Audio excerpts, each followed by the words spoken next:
what that technology is going to do to our work, our skill set, and to not see it necessarily as a threat. I'm on that journey to try and identify where I'll be 1 year, 2 years, 5 years, 10 years from now in this rapidly changing world. What do you define as community? What does community mean for you? I mean, community in terms of, if we just look at it as the way where we've all grown up. How do you go from that to founding Fabrica Collective? What's the journey look like? It's all storytelling. I mean, advertising is storytelling. The original information technology is storytelling. How often does a brand understand what they want to put out there versus how often do you have to also sit and explain that? They'll have an idea what it is they want to convey, what they're selling, how they want to position themselves. Hey guys, welcome back to Funds and Founders. Today we have on Mark. Mark had an early and extensive career in the ad industry and ad space, had a global strategy at Oracle, director of digital content at McCann, various other roles. 7-8 years ago, you founded Fabrica Collective, which is a New York City-based creative collective, and we'll talk about more what you're trying to do there. In Austin now. It's Austin-based now. You're also the host of the Impossible Network, which is a podcast you host, I think 210 plus episodes. Mm-hmm. And I saw online that you've mentioned you're committed to lifelong skill development. Mm-hmm. Let's start there and talk about why that is. Why are you committed to lifelong skill development? I should just make sure my phone's turned. Yeah. Okay, hold on 1 second. I just meant to put it on silent. You're good. Everything's possible in post. Yeah. Okay. Lifelong skill development. Michelangelo said, he had this quote, which is ancora imparo, which is, I never stop learning. And I've always had that belief that we are on a journey, and it's a journey of discovery. And the day you believe that you know everything is the day you are essentially giving up and you're stopping your journey. And the opportunity we have with through life is to continue to learn, and it can be a conscious decision you take to seek out opportunities, experiences, people that continue to help you develop to the person you ultimately will be when you die. And I don't think we are that person until the day we die, from the day we're born. And it is a journey, and I've always believed that and continue to embrace the belief that every encounter, every experience is an opportunity to learn something new and to improve who we are as human beings. Nice. What are some things you're currently learning? Where do we start? How long have we got here? As long as you want. Well, let's start with the obvious one, AI. I mean, everyone is abundantly aware of the impact that the massive acceleration, the exponential sort of growth of AI, not just that, Amy Webb at South by, I saw her do her trend talk and talking about the super cycle that's happening at the moment, where it's not just one GPT or general purpose technology, it's three, it's biotech, it's a combination of AI, and it's a combination of the Internet of Things, all coming together to create this vastly superior sort of technological sort of super cycle that will change everything in life, everything we do, the way we work, the way we engage with each other, every aspect, and everyone will be touched by it. So wherever you work, everyone has to be cognizant to where the opportunities and the risks lie in terms of what that technology is going to do to our work, our skill sets, and to not see it necessarily as a threat, and it is a threat, but there's an opportunity as well to embrace it, to work with it, and to focus in on what will make you a better individual, a better human being. Like everyone else that I speak to, I'm on that journey to try and identify where I'll be 1 year, 2 years, 5 years, 10 years from now. Makes sense. In this rapidly changing world. So that's one. The second, as you well know, we're both members of Steph Smith's Internet Pipes. Brilliant community, full of information and knowledge around how to navigate the internet in a more effective way. and apply it to our work, to our lifestyles and whatever it is, and coming up with ideas, generating ideas, visualizing ideas. So that's a learning curve as well. Not that I'm not aware of the internet, but Steph's on a different level. So there's been that. And I'd say the third thing is probably where I'm trying to, and this isn't so much learning, this is more about trying to feel my way forward in terms of where, how we as individuals can discover our core humanity in this world of AI and come together and build community. Because I think we are, everyone in their own particular way, post-pandemic, post the impact of social media and all the other things that have been happening and what we might call the poly-crisis that we're facing as a world, are struggling to find out how we connect with each other and can build community, build connection, and collaborate together in more effective ways. So I'm sort of feeling my way forward in that. Nice. Haven't got an answer yet, but I'm on that journey of discovery. Quick tangent there. What do you define as community? What does community mean for you? Well, I mean, community in terms of, if we just look at it as the way where we've all grown up. I grew up in Scotland. I grew up in many, many towns, small towns, large towns, and very large cities outside the UK as well. From being born in a place called Arbroath to being a teenager in Tehran. Community means different things in different situations, different scenarios, but it's neighbours, it's family, it's friends, it's people you work with, where you can collaborate, communicate with them, work with them, build things together, create spaces where you help each other, you support each other. The nature of community has changed over the last, certainly over the last 4 or 5 decades, to where we're now increasingly disconnected, where there's less discourse, and where it is, it's coarse discourse. So how can we start to rediscover that community now? So, for example, a couple of things I could talk about in terms of when I was in New York. I did a project called Back the Neighborhood, which was really during COVID, trying to understand how we can come together as residents, retailers, and restaurateurs to rediscover the core of what a neighborhood actually is. Because at the heart of communities, the heart of big cities, there are always neighborhoods. Sometimes these can be street blocks. There can be a small district within a city and a neighborhood. And those neighborhoods have defined the character of places and spaces. And we've lost that, certainly after COVID. And I think a lot of people are working in the community space to rediscover and to reimagine what that is in the future. There's a guy in the UK, and he's connected with I don't know if you know Pundit Thurston, who talks a lot about democracy and citizenry in today's world. Well, John Alexander in the UK has written a book called Citizens, and Citizens, his whole premise is that we've been living in, well, me coming from an advertising background, John did as well, we've been living the consumer story for the last century. The story that determines who we are by what we buy. And we're always one purchase away from happiness. And that was fine all through the post-industrial revolution. But in recent times, it's fractured. And we now feel it. We now feel that the consumer story is broken. People do sense that there's more to life than just ownership of possessions. 100%. The old traditional story pre-industrial revolution was the subject story, where we were subjects to fiefdoms, dictators, monarchs, where we were there to be in service of them. Yeah. We're at risk in today's world of being drawn back into that subject story by strongmen dictators and likes. We won't get into who they are, but it's pretty obvious if you look around the world where these types of stories are re-emerging. But the natural story that John talks about in his book Citizens is a citizen story, where if we go back to the original pre-industrial ages where we lived together in smaller communities, we looked after each other. We were communities. 100%. We collaborated. We helped each other.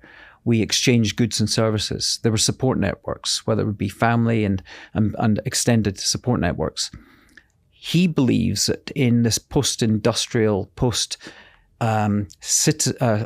consumer story, we have to reimagine what the citizen story is going forward, where we might still be globally connected, but we've got to be locally supportive. And that's where real community starts again. And it's that reimagining of that. So a long, convoluted answer to what is community. But I think it's wherever you set out to, with an intent, with an intentionality to build human connection again from the ground up. You've lived both in New York and a couple of years in Austin now. Have you seen a difference in the kind of community available in New York versus the kind of community available in Austin? It's a tricky one because I know Austin's an amazing place, and when I first moved here, I was part of the Trends group, which I think was Sam Parr's startup community sort of a meetup. That was great to meet people. I joined a group called the Austin Entertainment Business, which is run by Jennifer Hutchins. Amazing community group to bring people together in the entertainment business, in the broadest sense, entertainment, to help people get to know each other, share their skills, exchange ideas, connect, and to offer their services to each other. And she's done an amazing job over the last sort of 7 or 8 years building that. And it's a wonderful community meetup space. And then there's now the Internet Pipes Austin meetup. And there's other great spaces and loads of startup events. So it's a very healthy scene. The difference with New York, and that I felt coming to Austin, I haven't found a space to join. I was a member of a place called Neuhaus, which was a co-working space designed for the creative community in New York. So everything from fashion, design, technology, design, sort of digital designers, advertising people, PR, comms, all part of that network. And they fostered community by putting on incredible events and bringing in amazing guest speakers on a scale that I've never experienced in my life. Not in London, not in San Francisco, and certainly not here. And that brought together just amazing, skilled individuals, smart people, all with a curiosity to learn more and exchange ideas. And some of the experience I had over the sort of the 9 years I was a member of it was extraordinary. So it's very hard to compare New York and Austin when you've had something like an experience like Neuhaus, which is it's not like a Soho House, it's on a different level, to coming to Austin. So Austin's great, but I can't compare it to what I experienced in New York. I tell people this. I've been to SF in New York quite a bit, spent quite a bit of time there. People keep saying Austin's a growing startup scene. And my response to that is that it's growing, but it's very early. Mm-hmm. And it hasn't gotten to the level of density that SF and New York have reached. And the reason I say that is a random Tuesday in SF, and you'll get at least 10 to 12 events, at least 50 people at most of these events. In Austin, it's very hard to get 50 entrepreneurs out to an event on a Tuesday, Wednesday, regularly every week on the week, right? And I think that density just doesn't exist here yet. And it could be that people are not going out. It could be that the people are here. But I think it's still very early in that journey. And the community exists. It's a very different kind of community and a smaller community. Yeah, I mean, you can't compare a city of 8 million people in New York and a density that is Manhattan or even Brooklyn. Yeah. You can't compare the two. Same with San Francisco 100%. When, and it's because of the startup culture there with Silicon Valley. Of course, it's going to be different. But yeah, I mean, as a city, even in the 2.5 years I've been here, I've seen a change. 100%. And it feels more vibrant. 100%. And obviously post-pandemic as well. I came here just in the back end of the pandemic, so of course it was going to be quieter. Yeah. But yeah, I mean, I think it's a clearly with the amount of people that have moved here, both from New York and the sort of the California area, naturally you'll start to see an emergence of new events and meetups. Yeah. But it's car culture, which is a little bit in San Francisco, definitely not car culture in New York. Yeah. So the very fact that you've got to drive somewhere and it's find parking and I think the other thing I just want to mention is that One thing I've noticed in Austin is it's a lot of early stage folks who are looking for support and help to figure shit out. And there's not as many folks who have like, you know, been there, done that, who are available to provide the mentorship or guidance versus in SF and New York, I've seen you have a good mix of everyone, right? You can run into people who've done what you're trying to do and they can, you know, give you tips, advice, and you can catch up. And I think that doesn't exist yet in Austin. It's probably going to happen over the next couple of years. But as of right now, I haven't seen that same balance. It's very weighted towards people earlier in their journey versus people who have, you know, been successful once or twice already. I couldn't comment. I don't know enough about the VC scene here. Yeah. And the startup scene in terms of classic sort of startup culture. Yeah. They're not the sort of events I go to. So I haven't really encountered anyone like that to be able to sort of... No, yeah, that's fine. Yeah, just a comment. Yeah. Sweet. One thing I wanted to ask you was, you have an extensive background in the advertising industry. How do you go from that to founding Fabrica Collective? What's the journey look like? How do these two things relate? Well, it's all storytelling. I mean, advertising is storytelling. That's what it's there to do. It's there to... I heard someone at South by say the original information technology is storytelling. Yeah. And it's true. Around the campfire. Yeah. You know, helping to pass on wisdom, knowledge, to prepare people to live in a dangerous world. And, you know, advertising is just, whether you follow Robert Cialdini's 6 Principles of Persuasion, or you listen to someone like a great advertising legend that I work with in London called Paul Feldwick, who has, I think it's 6 Principles of how to think about advertising. It's there to tell stories through different modes to engage people and to encourage them to make a decision, a purchase decision normally. But really it's about persuasion, trying to persuade people to take an action in pursuit of some value exchange. I did that for many years, working in many agencies on many large brands, from IKEA to L'Oreal to Oracle, Microsoft, Nokia. And, you know, a wonderful experience. But I became disillusioned with the direction the industry was going 10 years ago. I then set out on my own entrepreneurial journey that led me to, you know, through a couple of failed startups to then form Fabrica. And to do that, it was the belief that clients still need to have a support network of skills to, whether it be to tell their story, either through advertising or some other form of communication and PR, or just through other platforms that they own themselves, from their websites to their applications. My background ranges from everything from client service to strategy to creative technology. So I thought, well, I'm in a perfect position to actually deliver those services to clients, but not using a traditional advertising network, which is, we have everything you need, client, within our network. But the reality is just an extended network of competing profit centers. So I set out with a belief that there's got to be a more agile, lean way of delivering those services, and that's through a collective of talent base and a talent pool of people that now exists around the world that we're continually connected to. So through my career, I've worked with and met many talented people, and a lot of those people are now independent, probably aged out of the advertising industry, but are great storytellers, are great developers, are great designers. So where I need them, I pull on them. Nice. And to deliver value to the clients that I work with.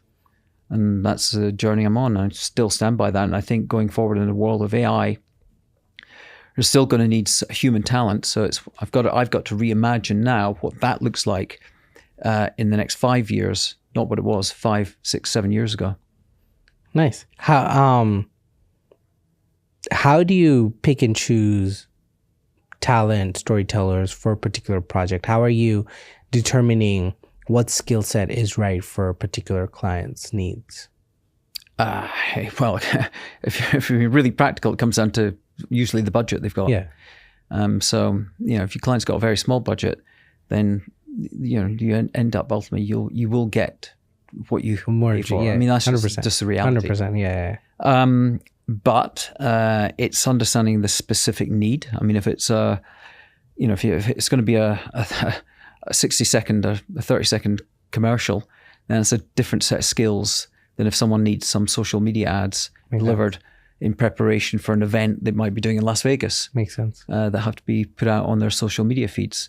So it's really understanding what the client's need is, understanding what their budget is, understanding what their attitude and preparedness is to how they want to convey their brand as well, understanding their values and understanding their what they stand for. Because what you don't want to do is miscast someone. I've learned that along the way, that it can lead to a bit of an impasse, let's say, and doesn't deliver quick turnaround projects. So it really is based on human understanding, both in terms of the talent that you're pulling in and in terms of the client and the client's business and the business and their brand. You mentioned brands, values, and story. How often does a brand understand what they want to put out there versus how often do you have to also sit and explain that, hey, I need this from you? Does that make sense what I'm asking? Say it again. So you mentioned that a brand, you need to make sure that your ads, your creatives are on track with a brand's story, their vision, whatever they want to put out in the world, right? And you're aligned with their mission statement, everything. How often are brands coming to you with all of this predefined and ready? Because my understanding is, I feel like not all brands understand and have all of this ready and prepared. And not every brand knows exactly what their mission is, exactly what their vision, exactly what they want to put out there. And this is more early stage, not later stage, but...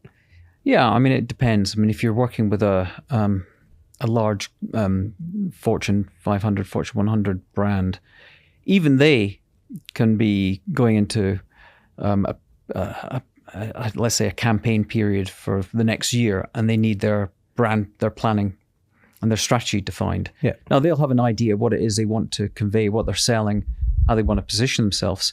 But the opportunity in advertising is and communication is to tell story in an original, compelling, engaging, and surprising way. Yeah. And that sometimes means you have to take a slightly lateral direction.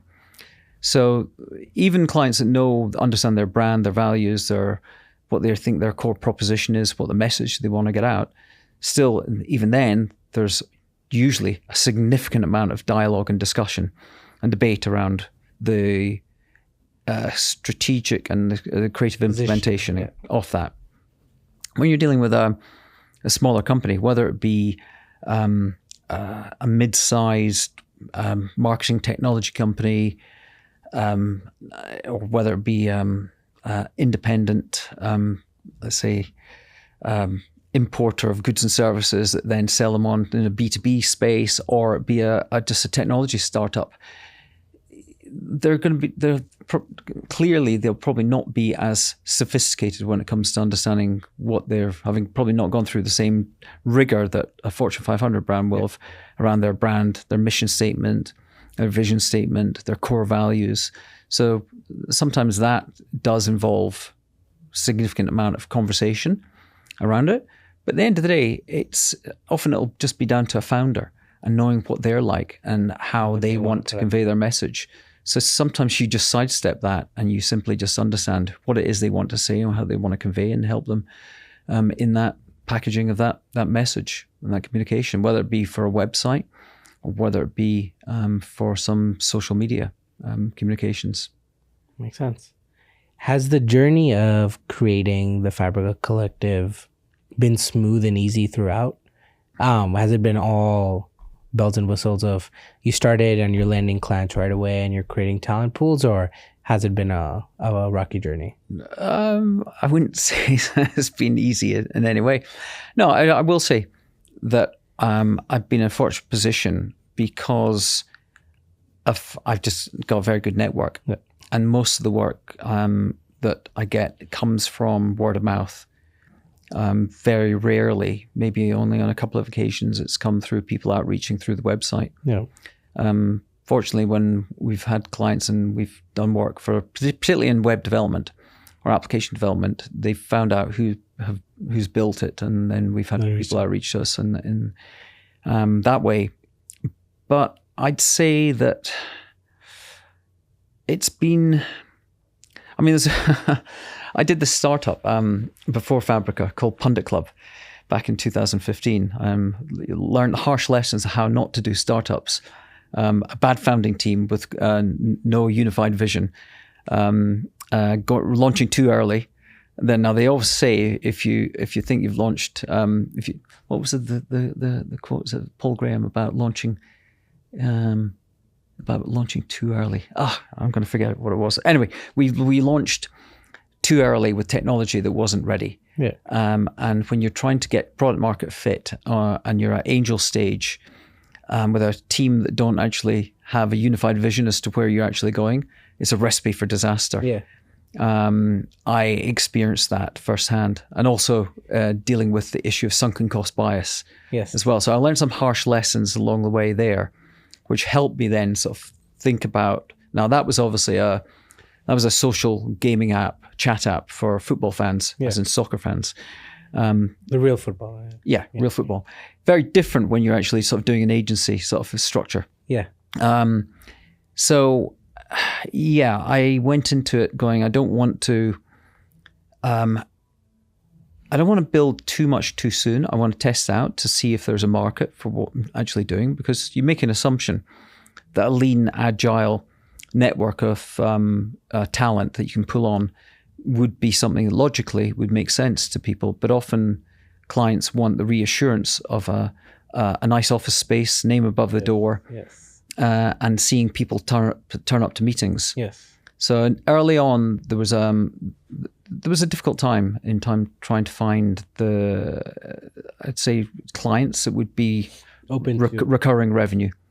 Also, I think it's on the back end side when you're working with a talent pool, unless you have arrangements where, hey, you're going to give me 10 hours a week, it's hard to do resource planning on your side because you don't know when a client's going to sign and when they're going to start. Oh, yeah. And then you have to start forecasting out. Particularly if you've got a designer lined up. Yeah. Or you need some a UX designer. Yeah. And the client's delaying on the scope of work, and you lose that person. Yeah. And then you're in a real fix. Yeah. So yeah, I've had plenty of situations like that. And what I'd say unifies both Pundit Club and with Fabrica, it was Ben Horowitz, who was part of Andreessen Horowitz, had this quote that really resonates. It says, "I sleep like a baby. I wake up every 2 hours screaming," and that's often what it's like. Yeah. When you're going through those ups and downs moments of wondering when the next project's going to come in. Yeah. Or if you have gone beyond scope and you get into sort of a feisty discussion with client around what scope creep is. Now, that happens in big agencies, it happens in small independents, but it's just something you have to be prepared for, and you've got to be prepared for uncertainty. I'd say that's been the most important thing I've learned over the last 10 years is be comfortable with just the ambiguity and the uncertainty of running your own business. Because things come in from different directions you just never anticipate. 100%. It's funny. I know a founder in New York who's fighting a trademark battle with a company that does nothing on the same page, but they just out of nowhere happen to have the same name. One has .com, one has .something else, but it's like a random thing. You now have to put mental energy towards that you didn't have to. It's not going towards clients, customer sales, product. It's a random offshoot legal battle that's also costing you money that you have to figure out because your investors want you to have your trademark figured out, right? And so it's like, I would never think a trademark is an issue because if my product sucks, I don't care about the trademark, right? But it works very differently when you have investors. It's a whole different ball game, and again, like you said, uncertainty is very, very common in that space. Yeah, I had when I did Pundit Club, the main angel investor insisted that we get a trademark, and that was a lot. That when you are looking at your runway and you're planning your what you're intending to do in terms of the first 6, 10, 12, 18 months, and suddenly you get sidetracked by saying you need to get a trademark, and it's conditional on any further investment. And then the lawyers get involved, and just unanticipated. What's one lesson you take away from Pundit Club? I know you mentioned there's a lot of things you learned, but if you had to take away one thing from that experience. I'd probably say I did have a technology, one of the, two things. It's not one. Okay. Don't do a founding team of 5 people. It's too much. Okay. Yeah. Number Too many 2. decision makers. Yeah. And all equal split? Well, that was the other thing as well. Yeah. I'll come to that. Yeah. But the technical founder, who I'd worked with before and I trusted, didn't want to get his hands dirty and do any of the coding. So he was insistent that we outsource that to a third party. Someone, again, I'd worked with before. Great team in India. But there was a breakdown in communication between him and the lead developer on that led to some real technology issues with the integration of a Opta, which is the company that do all the score tracking in the UK for all the UK leagues. The integration of that just was never done as well as it should have been. So it was buggy. And when you launch a buggy product to football fans and it's like 90 minutes and plus 3 and it says 90 minutes plus 11, back in the day, they're like, what the hell is this? So no, that was a big mistake. A technical founder that needs to put their hands dirty and is doing the coding and prepared to fix things. And he wasn't prepared to do that. Too many voices, and also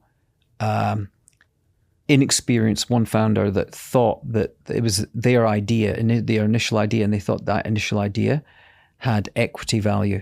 And as we tried to, the rest of the team were all experienced, and trying to tell a junior member of the team that ideas have no value. It's the execution of the idea that has value. Yeah. That caused a major split that ultimately led to the breakup of the failing of the startup. Got it. And not getting product market fit. Makes sense. I feel like co-founder conflict is a very high cause of startup failure. Mm-hmm. And it could be multiple things, right? But I think it's misaligned incentives with people coming in with one person wanting a payday and one person wanting to build a unicorn company. Both are very different paths, right? And if you're not clear about, hey, what does everyone want out of this? And what am I ready to put into this? It just leads to conflict. Oh, yeah, absolutely. Yeah. And also investors can sense it. Yeah, 100%. They can, even when you're presenting a unified face. Vision, yeah. They can smell it. Yeah. And I think body language also gives away a lot. I guess in case of 5, it's easy to have a majority, a 3 versus 2. But like, if that's happening a lot where it's like 3 versus 2 on decisions, some of those 2 are going to start getting pissed off eventually. Like, hey, like my things never make it through, right? And so you always need like clear direction, clear ownership. Like, hey, this is your thing. We're trusting you to like figure this thing out. We're not going to interfere in your tech decision, but then things need to work and like shit needs to be on par, right? But I think it comes from experience. I feel like people need to face that once and face the co-founder conflict once to understand how to be better with it next time. I think you could read a lot, you can understand a lot, you can have the best agreements in place, but until you've been through that co-founder conflict situation, it's hard to know how to deal with it and see it. No, and there's no question. There's value. There's value in it. Yeah. There's value in failure. I mean, I think it's just a case of just accepting, okay, learn this lesson, learn that lesson, and you just look at the next idea and the next startup. I don't regret it. Looking back on it, I would do certain things differently now. Yeah. But it's always in hindsight. Yeah. In hindsight, you always do everything different, right? Why? So I know the thesis behind Fabrica, but why go from like a SaaS, like a tech product to service agency? Because these seem like two very different things, right? Was that journey different? Was it just a thesis you had? Did you understand what building a service agency means at that time, or what was that journey like? Well, I worked in advertising. That was, the DNA of everything Service, I did. yeah. So you understand clients, you understand what's required to build that. It was Value much of more time. consistent with everything I'd done in the past. So yeah, it just made sense to move towards that. Whether it be, I suppose I could say it was consultancy. Initially, I started out prior to when leaving McCann here in New York. I said I'd do just pure out consulting, strategic consulting, innovation consulting with IKEA. But you get clients coming to you and asking, oh, could you help me with my comms? Could you help me with my brand strategy? Can you help me build a website? So, you want to service those needs. So it evolved. And, right now, I help do consulting work from agencies that I've worked with in the past, working as an outsourced innovation consulting partner, to working with small independent clients in, whether it be in New York or Germany, who are just single owner businesses. So it does range from large scale consulting projects to just small scale one-off builds. Nice. What triggered the starting of the podcast, The Impossible Network? How did that come about? Procrastination. I had the idea back in originally in 2007, when Apple launched podcasts. I thought, this is really exciting. This is storytelling.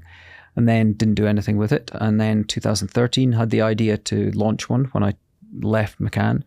Didn't do anything with it. 2015, just at the time I was starting Pundit Club, I just started, I'd formed, created the name Impossible Network and the domain, and started interviewing people who were doing, ordinary people doing extraordinary things for social good. They tended to be sports people. Did quite a few interviews, didn't publish them, and then got sidetracked by the startup. So it got put on ice. So again, procrastination. And then come starting Fabrica, I went back in 2018 and thought, I really need to do something with the Impossible Network. And I still like the idea of telling the stories of ordinary people doing extraordinary things for social good, but not just about sport. And I had always had this strong sense in the power of serendipity, and that it's not something that's necessarily just luck. It's something you engineer through the decisions you take and the places you're prepared to push yourself to. I often say it's about going down the road less traveled, encountering the people, the experiences 100%. that open up opportunities you would never otherwise have imagined. So I just thought, well, if I start again, why don't I just do an exploration of people and that I know, and explore the impact of their parents, their upbringing, their education, and the journey they're on, and how serendipity has guided them and has impacted them. And I suppose I went in there with a thesis that it's your curiosity combined with your preparedness to confront your fears, embrace failure, allows you to unlock serendipity. So that's what I went in with. And I thought, well, I want to actually make it more than just simply, how do I actually unlock serendipity through the podcast? So I decided to make the last question, who do I interview next? So I don't decide who I interview. I had 3 people I started with. They all happened to be clients. And that has unlocked the most unbelievable serendipitous journey, impossible network that I've built of people that I could never have met, never in my wildest imagination would I've got to meeting these people in the places I've met them. So it's evolved a long way. It's led to business. It's led to new clients. It's led me now to the point where I am trying to take it beyond just the podcast and build community around it. And that's in the early stages of exploration as to what that community will look like. It's probably going to be small groups forming a larger community, probably small cohorts of 8 to 10 people. Nice. And it's bringing together what I'm calling storytellers, difference makers, and domain experts.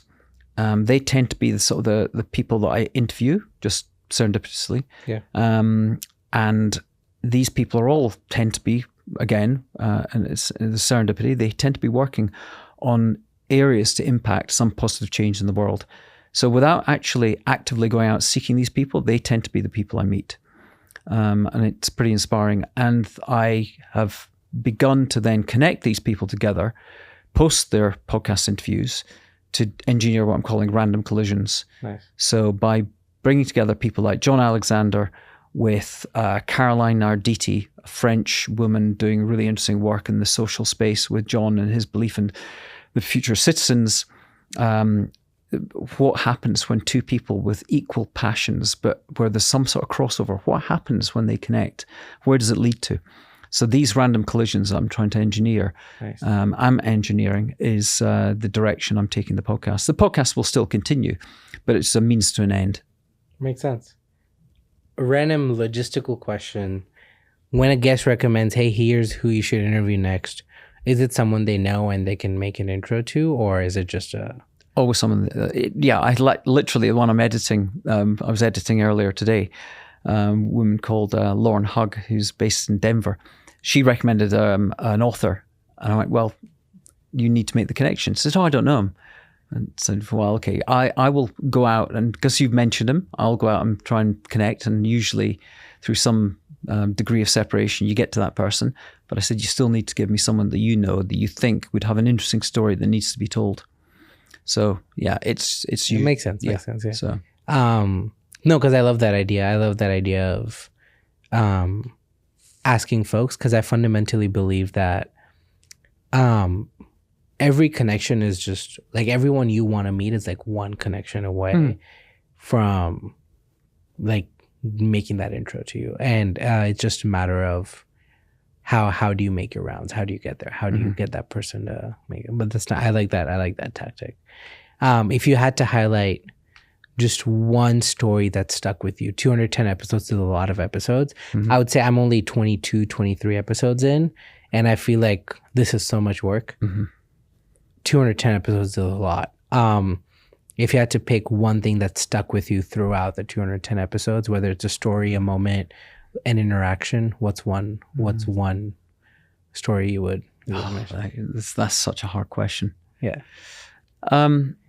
Probably one of my early interviews. I've mentioned it many times on the podcast, but Tyreek Glasgow. So he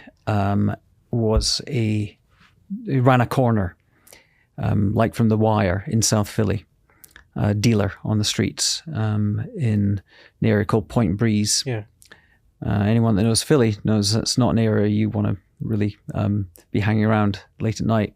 So Tyreek ran that corner, but at one point he was shot 11 times, ended up in prison, but then reformed, came out, and decided to go back to the same corner he ran, but not to run it for drugs, but to try and change people's lives, one house at a time, one block at a time. So he created the Young Chances Foundation. And he's been a guest on the podcast twice. I went there, first of all, on a cold day in September and sat in this disused house he was trying to turn into a community space in Point Breeze with people who are not very friendly outside. But to obviously make sure that there's that we address that in post. But yeah, he's an amazing story of transformation and creating hope and opportunity and doing it. And that's an example of community. Understanding that you don't change people's lives en masse, you change it one house, one person at a time. So what he's doing with the Young Chances Foundation, I met him well before he became a CNN hero. Yeah. Stayed in touch with him. And I then had another guest I interviewed who was a rapper turned podcaster, Corey Cambridge. And I took Corey back to Philly from New York because he knew all about the music industry. And we did a class on how to think about the music industry for these kids in one of the local schools that Tyreek supports. And it was wonderful to see in the space of an hour how Corey changed these kids' view from wanting to be either a singer to be wanting to be a manager and a producer, when he talked about the realities of the music industry and how it works. So it's when you meet people like that who are changing people's lives and changing the world, it really is inspiring, and it keeps you going and believing that amidst all the negative news cycles that we are bombarded with in our feeds, there are people on the ground all around the country, in cities, in neighborhoods, doing really good work and changing people's lives. And there's stories that need to be told. I like it. I think it's just a very interesting way on how there's so many people with so many interesting backgrounds and interesting stories that you're just very unaware of. Like people just assume so much. And I think I'm partially biased because I consume a lot of tech startup content and knowledge, and people just talk about, like, you'll just see all the big people making the rounds on the podcast. You'll just see all the big names. But there's so many nice stories, struggle stories of how people found their way to the US, got their way out, made a company, sold a company, brought wealth back to their family, their country, whatever, right? But you don't see as much of that, and you don't notice all those stories because not enough people talk about them. But no, I really like what you're doing with the podcast. I really like what you're doing with the podcast. Has it been difficult doing 210 plus episodes? What's been the podcasting journey for you? It's only been difficult recently. Last year was a bit tricky because I was spent a lot of time in the UK because my mother died and had to take a bit of a hiatus during that time. It's been more challenging recently because I've been busy, very busy with Fabrica projects. And also I've had quite a few clients that have had to cancel. So I've been knocked off. I was very good. I was doing one a week, every week for about 3 years. And that was intense. As you know, keeping up with that level, that pace, that cadence, and the amount of preparation, the research, 100%.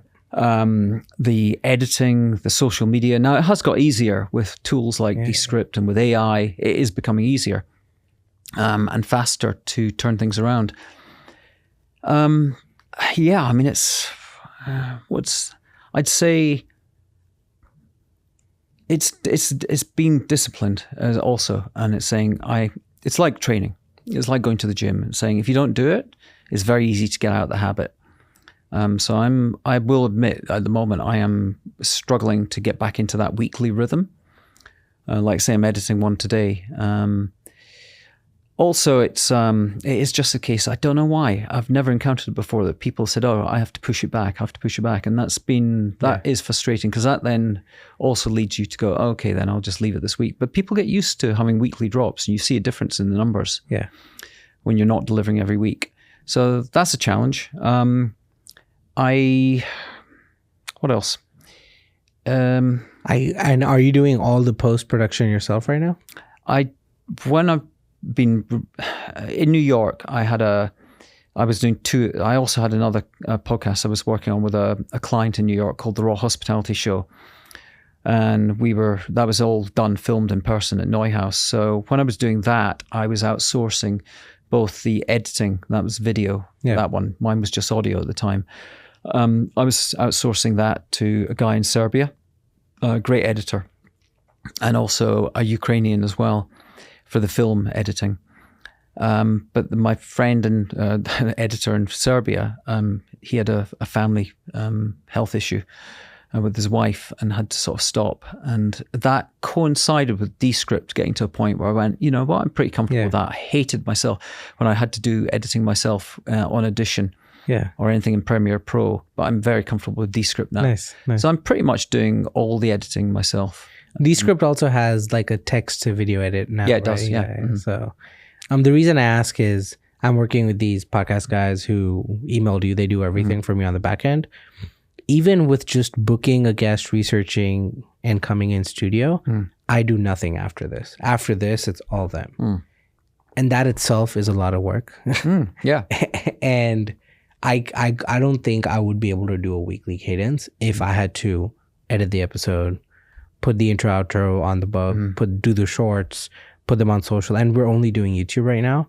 I'm going to start Instagram, LinkedIn, all that stuff, right? But it's so much work. And No, I I think worked people out. don't understand. I worked out it was about 23 hours a week Yeah, of work. for one episode. Yeah. And I don't think I could do it. That's a lot. And So you've got to be prepared to make sacrifices. yeah, And it's great. And listen, if you're meeting amazing people and you're building a wonderful network, 100%. and that's the value out of it. And I never set out to do it to make money from it. It was done as an experiment for myself and to really feed my own curiosity and to build my network. So where it'll go down the line is going to be based on how I form the community around it. Makes sense. So that's the challenge going forward. But no, I applaud your 210 plus episodes. I think when I started this, my initial goal was let me get to 25 because I want to first hit that milestone before I worry about social media, before I worry about doing shorts and traction. And because I don't want to look at numbers and I don't want to have a conversation with clickbait in mind. I don't want to do a podcast and be like, oh, that's a good clip. Or that's what my title is going to be. Because that's not the reason I'm doing this, right? But it's very easy to get sidetracked because I can see what shorts are getting views versus what are not getting views. And so I know what people want to watch, right? But it's very hard to be like, hey, that's not the goal. The goal is to have good conversations, to build better relationships. And even if the podcasts, the long episodes don't get the amount of views, that's perfectly fine. Like that's not the goal. But just the way society, it's very easy to get sidetracked with. I think you can think about podcasts in the way I think that most people do. They see it as a way to, if you think about the amount of people that make money from it, there are people, like obviously here in Austin, Joe Rogan, Chris Williamson, Lex Friedman, all doing amazing things, great interviews, but it is a little bit, and Joe Rogan's different, but it is a bit like the circuit. Yeah. Book, people who have got a book to talk about, a movie to launch, or 100%. Then there's all the people that are doing in their own specific lane with a podcast about something. It might be about electric vehicles. It might be about psychotherapy or whatever. There's a couple out of this space doing like fitness specific ones. Yeah, and they're great. And you've got very niche audiences, and that's good if that's what you're after. Originally when I started, people said, no, you need to be really specific. I said, no, I'm not being specific because this is based on what my guests recommend. So it could be anyone. Now, for me, the value of it isn't just, the podcast is just a means to an end to build a network. So if I look back and think about the fact that I met Sharon Feldstein, who is Beanie Feldstein's mum, Jonah Hill's mum, and she introduced me then to Alicia Keys' mum. And as a result of those relationships, and then running a mental health event with both of them in New York, and bringing in the Jed Foundation, I met the point. I'm not great with American football. Safety for the New York Jets. So I've met all these amazing people and stayed connected with them. And as a result of knowing Alicia Keys' mum and Jonah Hill's mum, I managed to get hold. I met the mum of Adam Levine. And I got Adam to donate his guitar for this charity event I was doing. That's the podcast. The podcast unlocks incredible opportunities 100%. To build trust and relationships. And for me, that's community. So when you go back to your first question, what is community? The podcast is a means to build community. 100%. I was talking to someone a couple of days ago who wants to do a podcast about just breaking down movies and talking about what's happening in the movie, like from a more theoretical sense. Not just, oh yeah, this guy won, bad guy, good guy, right? Like more, hey, why is this lit this way? Why is the shot this way? And he's like, it's easier to get a lighting producer on a call and like a camera DOP on a podcast because no one wants to talk to them. Everyone wants to talk to the director. Exactly. But you can get the lighting guy on the call and talk about, hey, why is this, like he was talking about Dune 2, why is this lit this way? And there's a whole theory behind it. I'm not a big film buff, so some of this goes over my head. I'll give you an example of why that's resonates. So I was introduced to this guy, I can't remember who connected me with him, Corey Cambridge. He had a podcast called Silent Giants. Okay. And it was the stories behind the giants of the music industry. Yeah. Yeah. So he went out and found out who's Michael Jackson's choreographer, who did Vogue choreography for Madonna, who was the producer on, I don't know why I'm thinking Michael Jackson, who was the producer on Bad. Yeah. And he went out and met them all. And he somehow then, he was the one that introduced me to, because this was a great connection. Oh yeah. Because he was looking at the design of a great album, he found out that it was Debbie Millman who does Design Matters, and she runs the School of Visual Arts in New York. So when I said, who do I interview next? He goes, you have to interview Debbie Millman. So he introduced me to Debbie. Amazing person. I mean, she's one of the oldest, the OGs of podcasting, and had a wonderful afternoon in her studio with her. And then I can't remember now who she connected me with, but it's been amazing. Yeah. So again, that story of what he's doing is amazing, because by getting to know the people behind the movies and why movies are the way, he will have much more enriching conversations and learn much more and engage and entertain people much more, because it's not your standard conversation. 100%. That's been crafted by the PR and the spin companies behind the artists. So 100%. Small tangent there. I came across a podcast. He's a thumbnail guy in Austin. He does thumbnails for like Cody Sanchez, Noah Kagan, all these guys. He has a podcast called Backstage Creators, I think. And he talks to all the guys who work with all these creators who are booming off, right? Like, hey, what was your content strategy? What was your this strategy? And like, I was like, oh, that's an interesting take. Like you're saying, same theory, same concept of like, let's talk to people behind the face. And why are you guys succeeding? Like, what are you, because it's not always the creator who's the reason behind the success, right? And I like that concept, and I like that reason, because those kinds of insights are a lot more valuable than just talking to the face, right? But I like those theories. Sweet. Yeah, a couple questions I was just going to ask that I like asking every guest at the end is, what's been your support system throughout your career? Multiple companies, starting your own thing, doing the podcast. What's been your best support system? What do you mean by support system? So when I say support system, I mean just like for example, my support system would be my family. I have my wife at home, and like just our relationship and the way we interact enables me to, have a 9-to-5 and an agency and a podcast and like, always be on a grind and a hustle from that point of view. So what would you say has been your support system in building multiple companies, building the collective? It changes all the time. There's no,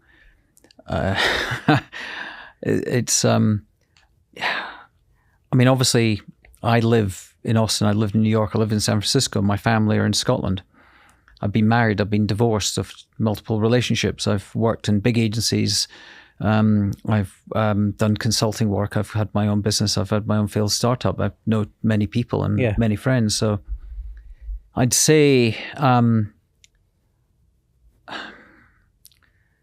support, I've never really thought about support system.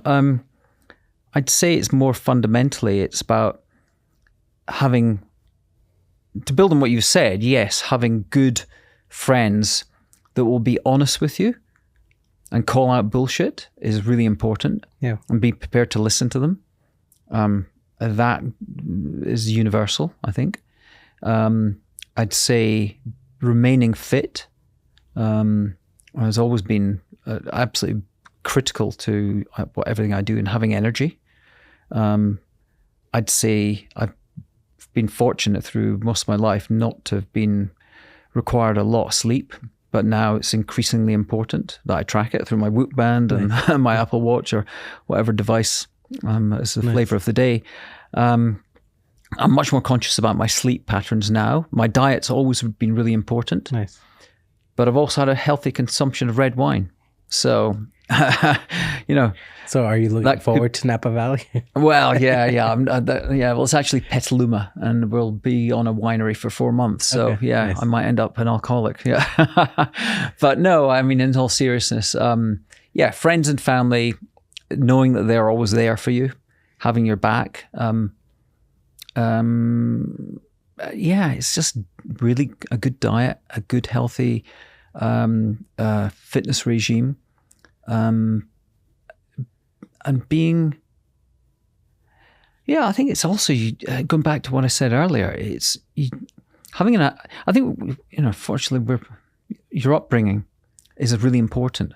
I was very fortunate to be brought up in a place and a time where I was immersed with change and uncertainty, moving from school to school, which has prepared me for the ambiguity and the uncertainty of the life I've led. So I feel in a way I've been blessed with that. It wasn't a conscious decision. It's just happened to be the way it is. So I don't get fazed with what might lie ahead or what's around the next corner. I'm not a worrier. I just pretty much, I plan, but I take each day at a time. I like it. So that's pretty much all I can say. Are there 3 resources that you would recommend to someone listening who's early in their stages of building their company or venture agency? 3 resources that have helped you? It could be a book, podcast, article, blog, whatever. 3. That's a hard one as well. At most 3. Yeah.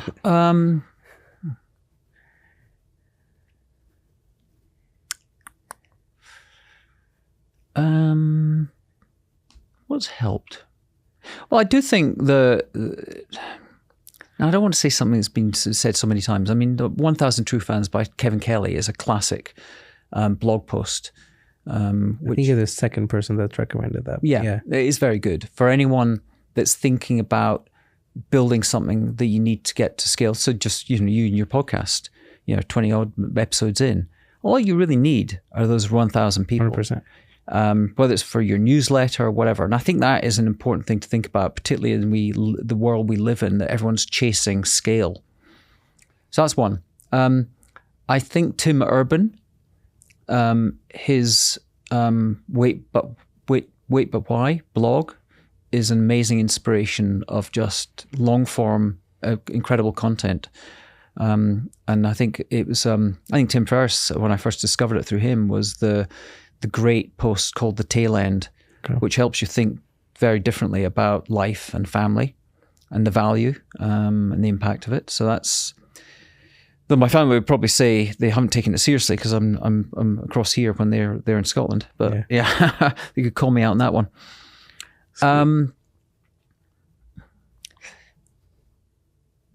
I would say that I don't say any usual suspect podcasts. I'd say the book, Viktor Frankl, Man's Search for Meaning. Okay. It's an important book for people to read to get perspective on the world that we're living in. Think about ourselves and humanity. I like that. I would say all of these are still on my to be read list. I haven't read any of these. Sweet. I do this thing on my show similar to your last guest where I ask a previous guest for a question for a future guest, and then I'll ask you one to give me one for a future guest. Okay. So your question is, what was the most transformational business experience that happened to you that changed your perspective on something before it happened and after it happened?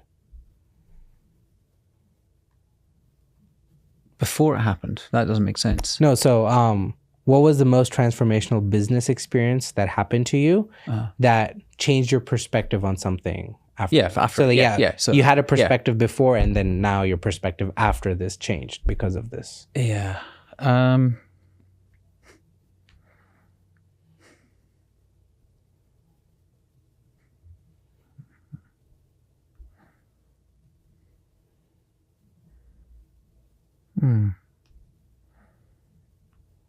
Could call in so many.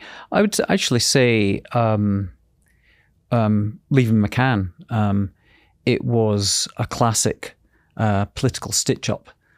So I had a team. I'd moved from London to New York to run the digital and build a digital team in McCann, New York, when I'd successfully done it in London and had great success there. I moved to New York and, it'd been interesting, a little bit much more political in New York, but built a very good team of back-end, front-end developers, UX designers, a team of creatives and designers, and it was a robust sized team. The CEO that was brought in was my old CEO from London, who was resentful of me moving to New York, and he came in, and I was doing an event speaking about IKEA in Germany. I got a phone call saying, "You're no longer required, and your team have all just been let go in the space of 30 minutes. Interesting. And that was a pivotal moment that I went, okay, I've got a choice here. It's 2013. The industry's changing. I've got a choice to make. I can either carry on and get another, I was EVP of creative technology. Yeah. I can either go for another senior job at a large ad agency and go around the interview circuit and land another overpaid job, which wasn't bad. But I could sense even back then, looking at where the future was going, that I knew probably my days in a traditional agency sense would be numbered. So I thought, and I'd always had the desire to do something entrepreneurial. Wasn't sure what. I thought, if I don't do it now, I'll never do it. Nice. So I took that step into the unknown, and that was probably the most transformational, without question, the most transformational. Yeah. I like it. So you could put it down as people will look at it and be like, that's awful. You've been let go and your team have been fired. 100%. But every one of them has landed up in a better place 100%. As a result of it. I have only one viral post on LinkedIn, which is the Indeed had a layoff last March. I was part of the layoff, and I made a post saying, hey, I was part of this layoff, but it happens. I don't think I was picked out of purposefully chosen. I'm just a name on a list. 2,200 people are laid off. I'm going to use this as a notion to, reset, figure out what I want to do. Even though I was on a work visa and I had a 60-day timeline, I didn't write I don't want to say pity post, but I didn't write it in a sense of like, oh my God, help me. And it was more like, hey, it happens. It's part of life. I got to figure out what I want to do next. I'm going to use this as an opportunity. Got over 1 million impressions. Wow. Because every layoff post was like, oh, hey, I got laid off. I'm reaching out to my network. And I'm not saying don't do that. I'm just saying I didn't want to do that. And I was like, hey, here's my perspective on being laid off. It's going to happen to you. Yeah. Because the company's never looking out for you, right? And so you always got to be on your front foot. You got to figure shit out. Was that call expected when you got that call, or it was unexpected when you got the call saying you're no longer needed? I knew it was going to be an interesting journey ahead, but I didn't think it would be as soon. Brutal and swift. Makes sense. As that knife went straight in there. Makes sense. Yeah. Did it take time to deal with that, or was it like you recovered pretty quickly? I know. I mean, I wasn't in any way... I was more concerned for my team. Makes sense. And would they be okay? Because I knew what some of them were like as characters. Makes sense. Myself, I was much more of, I'd say circumspect. I went, well, okay, that was... I mean, I knew what this guy was like as in terms of his character. And it wasn't unexpected. But, I was... it didn't faze me in any way. I just thought, well, I just always believed that things work out. Yeah. They always do. You've just got to go in there. I mean, it comes down to, I don't want to sound trite and like positive thinking, negative thinking, all that, but it is, I believed in myself. I believed 100%. I believed in my network, and that with imagination and effort, hard work, and with the right intent, something would emerge. Makes sense. So, and it did. So, yeah. But it was transformational, no question. I like it. What's your question for a I future? did lose a very nice 2-bedroom apartment in the West Village and had to move to Williamsburg, but that was also transformational. But that was also good. Williamsburg is not that bad. No, I know. What's your question for a future guest? Oh, right. I should have known about this.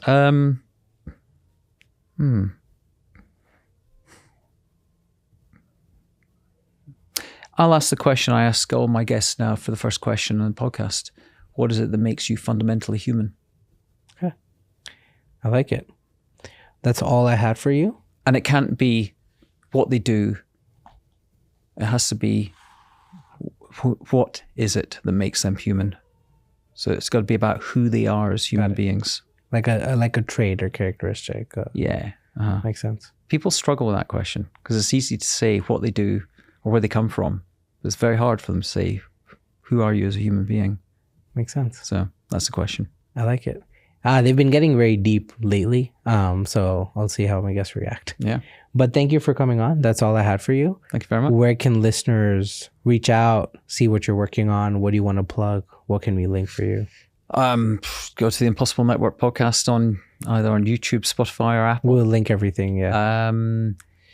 I've not been great with the Impossible Network on Instagram. I tend to, and even just my own, Mark Fallows on Instagram, Mark Fallows on LinkedIn, or Fabrica Collective if you want to talk about business in the future and the future of your business in the world of AI. I've just updated the site recently, so Nice. It's an ongoing process.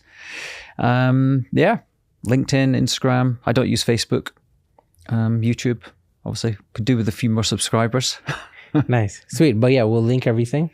Thank you for coming on. That's great. Well, thank you very much. I appreciated the conversation. I appreciate it too. Thank you. Thank you.